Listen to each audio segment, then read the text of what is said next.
Olá pessoal, boa tarde. No vídeo de hoje eu vou estar explicando como é que a gente faz o download de uma biblioteca que eu desenvolvi para minha dissertação, chamada Reliability. E eu vou estar ensinando como é que a gente faz a instalação, como é que a gente vê como é que a gente vê a documentação e também coloca benchmarks que já estão na biblioteca, então como a gente executa esses benchmarks, certo? Então vamos lá. Esse aqui é o meu perfil do GitHub, tá? Então aqui está o link, eu vou deixar nos comentários ou na descrição do vídeo. E aqui a gente acessa esse repositório chamado Reliability.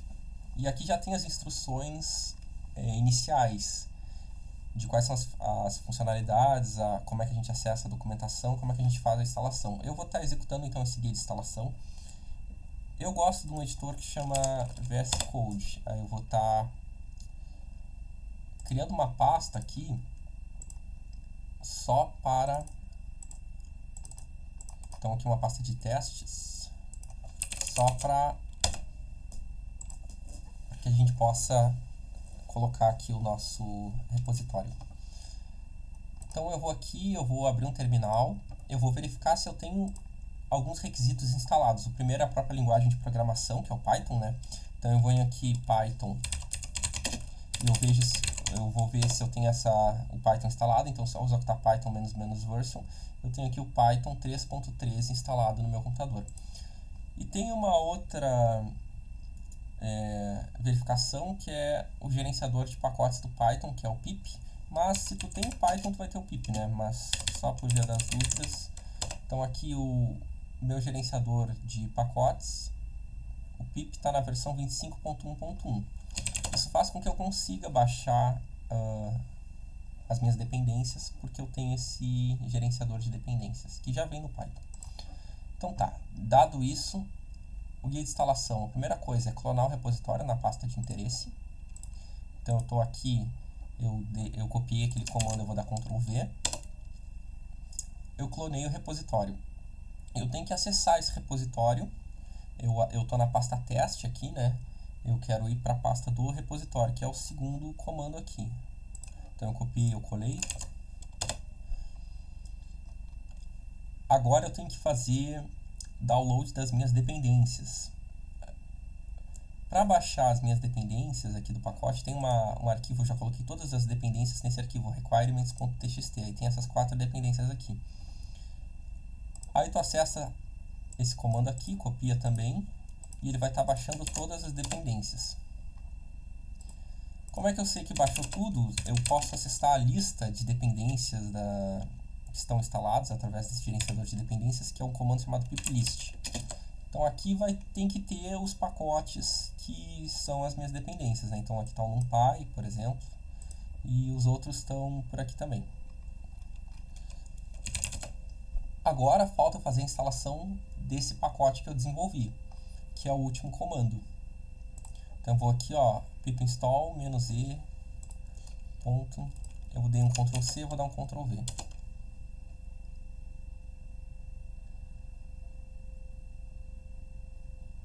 Então agora eu tenho também a instalação desse meu pacote. Se eu for aqui para ver a lista de novo, tem que ter aqui, ó, então, ó, Reliability versão 1.0.0. Então tá tudo devidamente instalado, né? Então vamos lá. A primeira coisa que eu vou apresentar então é a documentação. Tem uma pasta aqui chamada docs, que ficam contidos esses arquivos. Aí, se eu for na pasta build, depois HTML, vai ter um arquivo aqui chamado index.html. Todos os navegadores podem abrir esse tipo de arquivo .html, então tu pode escolher o navegador do teu interesse para acessar esse arquivo. Eu já tenho uma ferramenta aqui para lidar com isso, que é o Live Server, mas tu pode ou acessar, se tu já tiver essa ferramenta, pode acessar com o Live Server, ou tu vai onde tu fez a instalação do teu pacote, que eu vou estar fazendo aqui, eu vou achar aqui onde que foi. Acadêmico, dissertação, teste, ó, reliability. Se eu for em docs, build, HTML, index, ó, aqui eu posso abrir com qualquer navegador. Abrir com... Aqui já tem o Google Chrome, então estou abrindo com o Google Chrome aqui. Aí eu vou ter a documentação. E aqui vai ter as instruções, então, de como instalar as dependências, fazer a instalação da biblioteca, que foi o que a gente já fez. Um guia inicial, alguns exemplos. E como criar um novo problema de confiabilidade, né? Aqui, então, guia inicial está separado, como gerar variáveis aleatórias, variáveis de projeto, funções de estado limite, como construir correlação entre as variáveis e também quais são os métodos de confiabilidade que estão na biblioteca. Os exemplos, aqui tem alguns exemplos introdutórios, assim, para que a pessoa possa copiar e colar. Então tem aqui 3 exemplos. Aí também a gente pode ver quais são os tipos de distribuição de probabilidades que são aceitas, né? Quais são as distribuições dessas variáveis aleatórias. Nós temos 8 distribuições. Aqui embaixo, então, aí aqui são os parâmetros para que a gente necessita para conseguir construir computacionalmente essa distribuição de probabilidade. Aí tem outras questões aqui, como criar variáveis de projeto, construir função de estado limite, construir correlação entre as variáveis e também os métodos que são contemplados na biblioteca, né? Então aqui está uma análise inicial da documentação. Outra coisa interessante é que lá na biblioteca já tem um conjunto de exemplos, benchmarks que estão na literatura e que aí eu vou colocando ao longo do tempo dentro da biblioteca. Então tem aqui, ó, separado em exemplos. Ó, aqui, ó, reliability, exemplos. Aí tem artigos, livros e alguns testes de distribuição de probabilidade. Então a gente fica mais interessado aqui nessa seção de artigos e livros. Se eu for aqui em artigos, aí tem essas 3 divisões aqui. São problemas genéricos não correlacionados, problemas de engenharia não correlacionados, com distribuições não correlacionadas, e o terceiro são problemas com variáveis correlacionadas, né? Eu posso acessar essa pasta, e essas 3 pastas tem um arquivo que se chama referência, que eu vou estar abrindo aqui só para demonstrar. Aqui, ó. Então, exemplos, artigos, aqui eu vou abrir o primeiro, então. Aí vai ter esse arquivo aqui, referência, que tu pode abrir com um navegador também do teu interesse. E aí vai ter um monte de benchmarks que eu vou colocando ao longo do tempo. Então aqui com o que representa a função de estado limite, uma numeração aqui que é a mesma numeração que está no repositório. Qual é a função de estado limite, a distribuição das variáveis aleatórias, o valor de beta, que associado à probabilidade de falha, e a referência aqui. Aí lá no final dos arquivos aqui tem as referências, certo? Então a gente vai ter até então, né, temos 3 pastas que tem também esses arquivos com referência, certo? Então aqui eu vou estar abrindo mais um aqui, então, só para que a gente possa ver. Então aqui são as referências com problemas de engenharia com variáveis não correlacionadas. Então aqui temos 8 casos. Aqui estão as 9 referências. Certo? Voltando aqui para a biblioteca. Todos esses casos já estão inseridos aqui, ó. A gente tem até o 1 na frente, indica que é a pasta. Então o primeiro 1 é porque são problemas com genéricos, variáveis não correlacionadas. O segundo é a numeração que estava ali naquele arquivo de referência. Então eu coloquei aqui 24 exemplos que podem ser executados, né? Então, por exemplo, eu estou pegando o 24 aqui. Aqui está assim porque eu fiz a instalação da biblioteca e eu teria que fechar e abrir de novo o VS Code. Então eu vou fechar e abrir só para tirar aquele sublinhado ali. Se eu fechar e abrir, aqui já deve resolver essa situação, porque agora ele já entendeu que eu já tenho essa biblioteca instalada. Então aqui agora, ó, o último passo, que era instalar minha biblioteca, faz com que fique verde aqui, né? É uma indicação de que está tudo certo.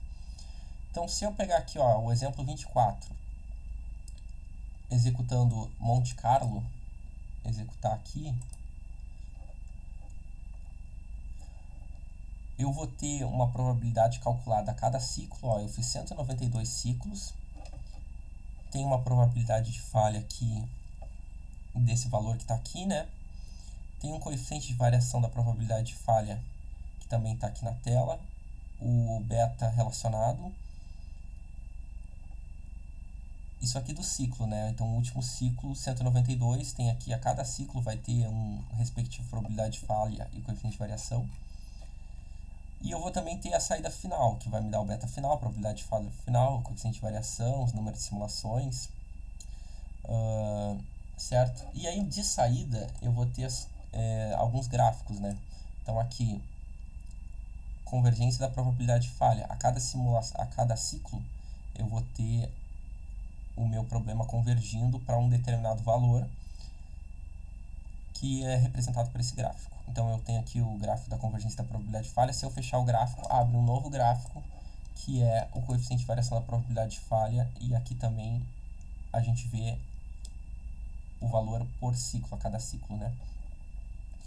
Então, nesse caso aqui, ó, eu achei um beta de 2.346. Eu coloco nos exemplos também como tem benchmarks, para facilitar, eu coloco também o valor esperado, né? Que é o valor referenciado nesses benchmarks, certo? Então, nesse caso, nós podemos, aqui temos 24 exemplos, né? Esse aqui tem mais 8 exemplos, e aqui os correlacionados tem mais 4 exemplos. E ao longo do tempo eu vou inserindo novos exemplos, então, para que a biblioteca fique com mais exemplos, né? Tem alguns exemplos de livro aqui também, livro do Ang Tang, e eu sempre costumo colocar de onde eu tirei aqui. Então, aqui a gente pode ver que foi adaptado, página 163. Aqui é a versão de 2007, certo? Aí aqui, por exemplo, o beta esperado 2.1075, eu posso executar aqui. E aí eu tenho 2.099. Então, praticamente 2.10, né? E então é isso, assim, eu vou completando com mais exemplos. Isso aqui foi só um vídeo introdutório para demonstrar como é que faz a instalação, como é que vê a documentação.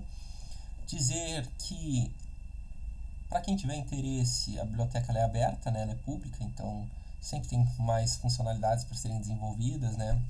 Então, quem tiver essa facilidade em programar e quiser desenvolver, participar, né, desse desenvolvimento de novas funcionalidades, organização desse repositório, assim, a gente pode estar trabalhando juntos, né? E eu espero que isso, com o passar do tempo, se torne uma ferramenta mais relevante, né? E que possa servir exatamente como ferramenta para que as pessoas façam suas publicações, potencialize, né, a pesquisa no país relacionada à confiabilidade estrutural.